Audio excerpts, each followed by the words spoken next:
మనకు కావలసినటువంటి మన భౌగోళిక స్వరూపానికి అనువుగా కొన్ని మార్పులు చేయించుకున్నాం. అది ఏంటి అన్నది తెలుసుకోవడం కోసం అప్పుడు కాంగ్రెస్ వాళ్ళ చేతన, కమ్యూనిస్టుల చేతన, ఈ కొంతమంది మేధావుల చేతన కేసులు వేయించి అప్పుడు అడిగింది ఏంటంటే కోర్టులో రేట్ ఎక్కువ ఉంది, ఒరిజినల్ రేట్ ఇంతే ఉంటుంది, ఆ ఒరిజినల్ రేట్ కంటే తక్కువ అని ప్రభుత్వం చెప్పింది బయటికి, తిరగొస్తే రేట్ ఎక్కువకి కొన్నది అని చెప్పారు. అవును కొన్నాం, ఒరిజినల్ రేట్ కంటే తక్కువకే కొన్నాం, మిగతా ఈ ఫిట్టింగ్స్ అవి భారత అవసరాలకు అనుగుణంగా తీసుకుంటున్నాం అని కోర్టుకి చెప్పింది. అదేంటి అని వీళ్ళు ఆర్గ్యుమెంట్ చేశారు సుప్రీంకోర్టు.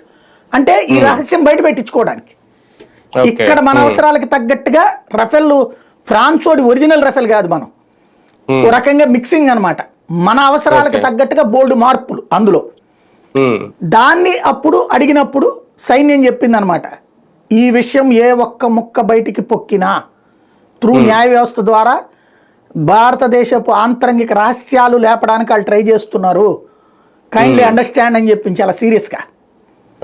అందుకనినే అప్పుడు సీల్డ్ కవర్ కూడా వాళ్ళ ఆఫీసులో పెట్టుకోకుండా వెనక్కి ఇచ్చేశారు సైన్యానికి. ఇచ్చేసేసి అవి వాళ్ళు చేస్తున్న దాంట్లో మేము సాటిస్ఫై అవుతున్నాం, ఎక్కడ దాంట్లో తేడా లేదు, G2G ఒప్పందం, ఇందులో లంచాలు తినడానికి ఎవరికి లేదు ఛాయిస్, ఆ పారామీటర్స్ చెప్పాల్సిన అవసరం లేదు బయటికి, ఈ ఫైల్